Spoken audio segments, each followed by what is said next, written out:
گیرومی برنامه نوبتی فوتبال آسیا رو منظور شما می‌گردونیم. پگاه بازی‌های آخرین جام کنفدراسیون فوتبال آسیا در گروه‌ها به انجام می‌رسد. دسته رفشانی کلوب در ورزشگاه شهر ایسور در دور ششم اولتین اصل ترکمنستان را قبول می‌کند. در این گروه تقدیر روخت و بازی‌های نیمه‌نهایی بین منطقوی حل و فصل گردیده است و عبدش عطای قرقیزستان در بازی نیمه‌نهایی بین منطقوی با دسته اودیش هندوستان قوه خواهد آزمود. از این رو امروز نشستی مطبوعاتی با مربیان دسته‌های رفشانی کلوب و اولتین اصل ترکمنستان برگزار گردید.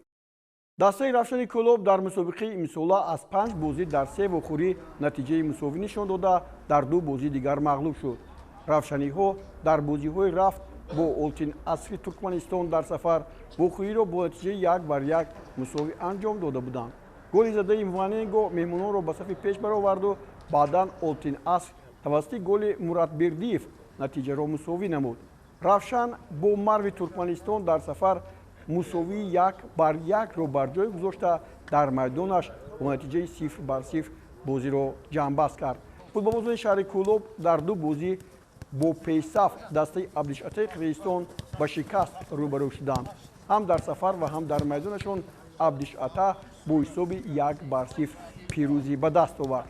اولتین اصل در موسم امساله جام کنفدراسیون فوتبال آسیا از عبدش عطا 3-0 در سفر و 4-2 در میدانش شکست خورد. 2 مرتبه مرو را با نشانداد 1-0 و 2-1 مغلوب کرد. حالا اولتین اصل 7 امتیاز دارد و از زینه دوم پایان نخواهد رفت. رفشان باشد در صورت پیروزی در بازی آخر اگر عبدش عطا مرو را شکست دهد میتواند به زینه سوم برآید. Хотелось бы, чтобы наконец-то Равшан победил. И первая победа в групповом этапе от команды Куляба, Равшана. Да, болельщики увидели, мы будем биться на победу. А то, что вот сейчас до этого вы задали вопрос, очень сложный календарь. Мы играли в Туркменистане, проехали 2600 километров за 4 дня туда-сюда. По приезду у нас был день на восстановление, предигровая игра и игра с Кокташом. Потом через 4 дня, через 3 дня мы играли с Истекловым. Конечно, это очень тяжело ребятам, я им благодарен, тоже вот поддерживаю Холмрода. Выдержать такую нагрузку с этими переездами, это очень сложно.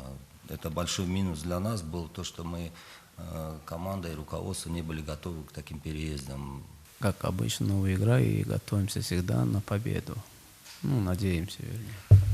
А если о сопернике говорить, Равшан мы смотрели уже и одну игру играли, и очень организованно действует в обороне. И есть аспект, который очень хорошо входит в контратаку. Поэтому все вот эти нюансы мы учитывали и постараемся вот эти нейтрализовать во время игры. از گروه ای مسابقات دسته الاحد لبنان حق شرکت را به بازی‌های حذفی به دست آورد.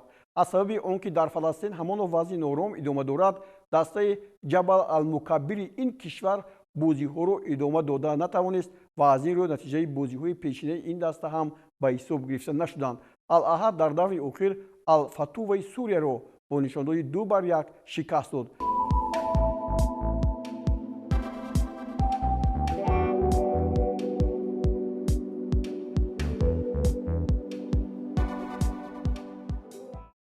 در گروه ب تیم الکهربای عراق بهترین بود.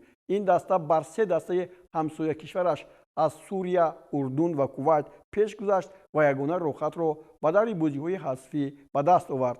مبارزه اصلا در این گروه با دسته الوحدات اردن صورت گرفت.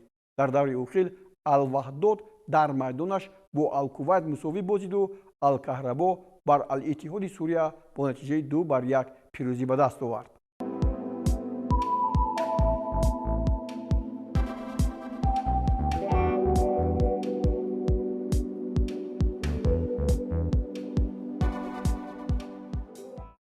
در گروه اس نو بسته با آنکه پیش‌صف الرفاه بحرین از دور عراق با حساب 2-1 مغلوب شد، با اکثر امتیازها مبارزه را برای جام کنفدراسیون فوتبال آسیا ادامه می‌دهد.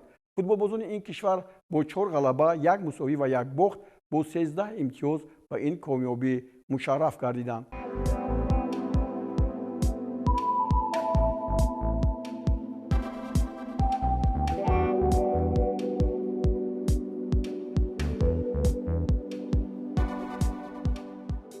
дар гурӯҳи Д ду клуб Одиши Ҳиндустон ва Бошундара Кингси Бангладеш имкони ба даври бозиҳои минбаъда баромаданро доштанд, аммо дар даври охир маҳз Одиша дар майдонаш Бошундараро қабул кард ва бо натиҷаи 1-0 ғалаба ба даст овард.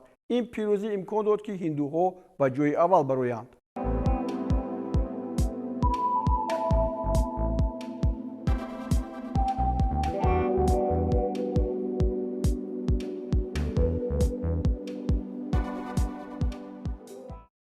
имрӯз ва пагоҳ дар гурӯҳҳои F, G, H, I ҷоми конфедератсияи футболи Осиё ғолибон